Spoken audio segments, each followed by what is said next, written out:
سلام، من الهام هستم با آموزش غلظت‌های درصدی در خدمت شما. خوشحال میشم اگر این آموزش ها براتون مفیده منو لایک و سابسکرایب کنید.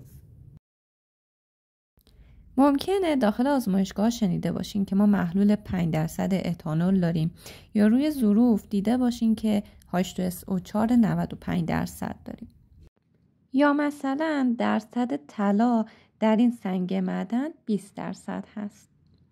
برای سنگ معدن که در حقیقت خلوص بیان میشه. این خلوص یا غلظت رو بر حسب درصد نشون میدن. و الان چون مبحث ما محلول سازی هست بنابراین با غلظت سر و کار داریم.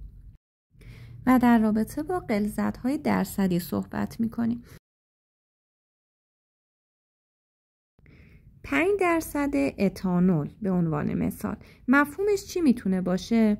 میتونه 5 گرم اتانول در 100 گرم محلول باشه و یا 5 میلی لیتر اتانول خالص در 100 میلی لیتر محلول باشه و یا 5 گرم اتانول در 100 میلی لیتر محلول باشه. و اینکه کدوم یک از این سه مورد هست مشخص نیست. 10% NaCl رو هم مثال میزنیم. 5% اتانول حل شونده مایع هست و در NaCl حل شونده ما جامد هست. خب در 10% NaCl به چه شکله؟ 10% NaCl سه مفهوم داره. یا 10 گرم NaCl در 100 گرم محلول حاوی آن و یا 10 گرم NaCl در 100 میلی لیتر محلولش و یا 10 میلی لیتر NaCl خالص در 100 میلی لیتر محلول آن که البته گزینه سوم غلطه. ما برای جامداتی مثل NaCl وزن رو میتونیم بیان کنیم اما بر حسب لیتر به این شکل ممکن نیست. پس برای NaCl دو حالت داریم که باید مشخص بشه کدوم گزینه مورد نظر هست. خب غلظت بر حسب درصد به چه نحوی بیان میشه؟ اولین حالت جرمی هست که یعنی جرم حل شونده به جرم محلول. حالت دوم جرمی حجمی هست که جرم حل شونده به حجم محلول. گزینه سوم حجمی هست که باز حجم حل شونده به حجم محلوله.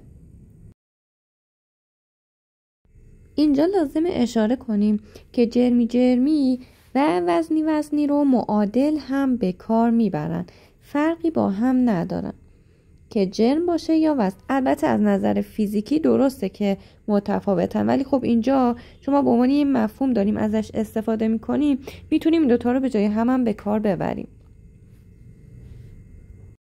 خب حالا اگر به مفهوم هر کدوم بخوایم بپردازیم از گزینه 1 جرم حل شونده که عموما بر حسب گرم هست در 100 گرم محلول، یعنی 5% NaCl که ما جرمی رو به این صورت یا W به روی W می نویسیم. 5 گرم NaCl در 100 گرم محلول حاوی آن. جرمی حجمی گرم حل شونده در 100 میلی لیتر محلول آن.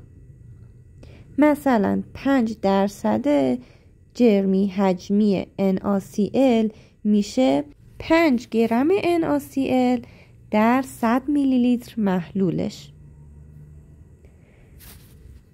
در گزینه حجمی هم حجم حل شونده که الزاماً باید مایع باشه در 100 میلی لیتر محلول آن. پس ما 10% اسید استیک رو مثال میزنیم. 10 میلی لیتر CH3COOH خالص در 100 میلی لیتر محلول آن. پس در مجموع برای غلظت‌های درصدی 3 حالت داریم. الان باید بدونیم که چطور از این غلظت‌ها استفاده کنیم. به عنوان مثال 500 میلی لیتر محلول 2% کاسیل تهیه کنید. خب منظور از 2% کاسیل چیه؟ اینجا باید مشخص باشه که غلظت درصدی ما چیه. پس در مسئله وزنی حجمی رو اضافه میکنیم. خب کاسیل جامد هست. پس ما جرم کاسیل رو اینجا نیاز داریم و باید به دست بیاریم. مجهول مسئله رو یادداشت میکنیم. گرم کاسیل لازم چقدر هست؟ خب 500 میلی لیتر محلول ما میخوایم بسازیم. ضرب در با چه غلظتی 2 گرم کاسیل در 100 میلی لیتر محلول حاوی آن. خب اینجا میلی لیتر محلول با میلی لیتر محلول خط میخوره. گرم مورد نیاز کاسیل اینجا به دست میاد که این 10 گرم کاسیل باید در یک بالون 100 میلی لیتر به حجم رسونده بشه و ما یک کاسیل 2% وزنی حجمی خواهیم داشت. به عنوان یه مثال دیگه 200 میلی لیتر محلول 5% حجمی از اسید استیک تهیه کنید. فرم خالص اسید استیک اینجا مایع هست. پس بنابراین ما باید به دنبال حجم اسید استیک باشیم. مجهول مسئله رو اینجا یادداشت میکنیم. حجم اسید استیک بر حسب میلی لیتر.